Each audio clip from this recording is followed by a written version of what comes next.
दाढ़ी बढ़ाई है, तब से राजनीतिक गलियारों में इसके पीछे के राज तलाशे जाने लगे हैं। पीएम नरेंद्र मोदी वैसे तो दाढ़ी रखते ही थे और बिना दाढ़ी के उनकी कोई भी फोटो पब्लिक डोमेन में नहीं है।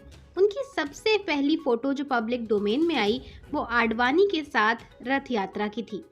उनकी पुरानी दाढ़ी भी बड़े तरीके से कटी होती थी। अंतिम बार पीएम नरेंद्र मोदी अपनी पुरानी दाढ़ी में तब नजर आए जब उन्होंने पहली बार देश भर में लॉकडाउन की घोषणा की। उसके बाद जब वह लॉकडाउन पार्ट 2 की घोषणा करने आए तब भी वह बड़ी दाढ़ी के साथ ही नजर आए। तब से ही उनकी दाढ़ी को लेकर तरह तरह के कयास लगाए जाने लगे। तब यह भी अंदाजा लगाया गया कि कोरोना के संक्रमण के डर से वे अपने हेयर ड्रेसर से नहीं मिल रहे होंगे।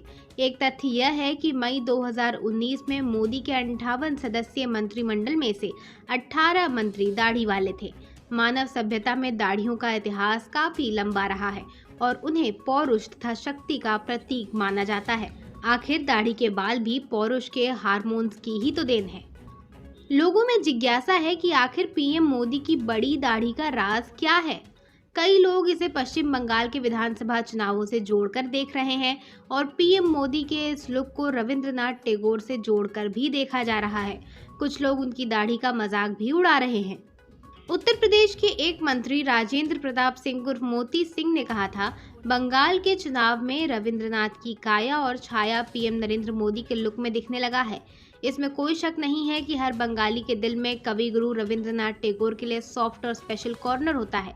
शायद ऐसा कोई बंगाली परिवार न हो जहां टैगोर की किताबें और रविंद्र संगीत के कलेक्शंस न दिखाई दे।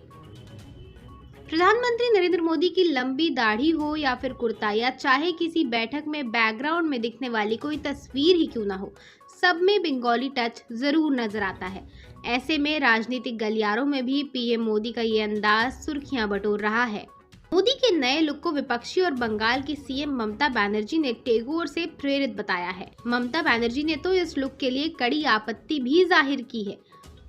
वहीं कर्नाटक के उडुपी पीजवारा पीठ के अध्यक्ष स्वामी विश्व प्रसन्न तीर्थ ने पीएम मोदी के दाढ़ी बढ़ाने को लेकर कहा था कि प्रधानमंत्री की दाढ़ी के पीछे एक वजह राम मंदिर का निर्माण हो सकता है।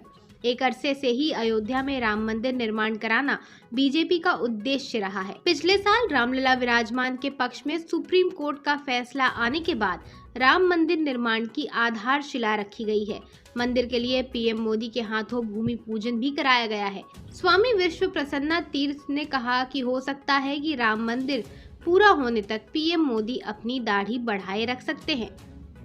कुछ लोगों का यह भी कहना है कि शायद पीएम मोदी ने प्रण लिया है कि जब तक वह कोरोना को परास्त नहीं कर देते तब तक वह दाढ़ी बढ़ाए रखेंगे। हालांकि इस बारे में न तो पीएम मोदी और न ही पीएमओ की ओर से किसी भी तरह का रिएक्शन आया है। इधर पीएम मोदी को लेकर प्रकाशित जीवनी में भी उनकी दाढ़ी रखने का राज बताया गया है। जीवनी में कहा गया है कि राजकोट में रामकृष्ण मिशन के एक स्वामी ने उन्हें दाढ़ी रखने की सलाह दी थी। जीवनी में यह भी कहा गया है कि जब मोदी 14 साल के थे तब एक ज्योतिषी ने भविष्यवाणी करते हुए बेहतरीन काम करने की बात कही थी। मोदी के मित्र महेंद्र भाई के मुताबिक ज्योतिषी ने कहा था कि यह लड़का या तो बड़ा संत बनेगा या फिर कोई बड़ा नेता, पूरी दुनिया इसे पहचानेगी। प्रधानमंत्री नरेंद्र मोदी की थोड़ी बढ़ी हुई दाढ़ी और बढ़ी हुई मूंछों को लेकर ट्विटर पर भी दिलचस्प बातें लिखी जा रही हैं। कोई सलाह दे रहा है कि वह महाभारत के भीष्म की तरह लहराती दाढ़ी में दिख रहे हैं, तो किसी को उनमें छत्रपति शिवाजी की छवि दिख रही है। अमेरिकी लेखिका नोरा रॉबर्ट्स का कहना है कि जिंदगी एक मूंछ जैसी है, वह निराली भी हो सकती है और भद्दी भी, लेकिन वह हमेशा गुदगुदाती है।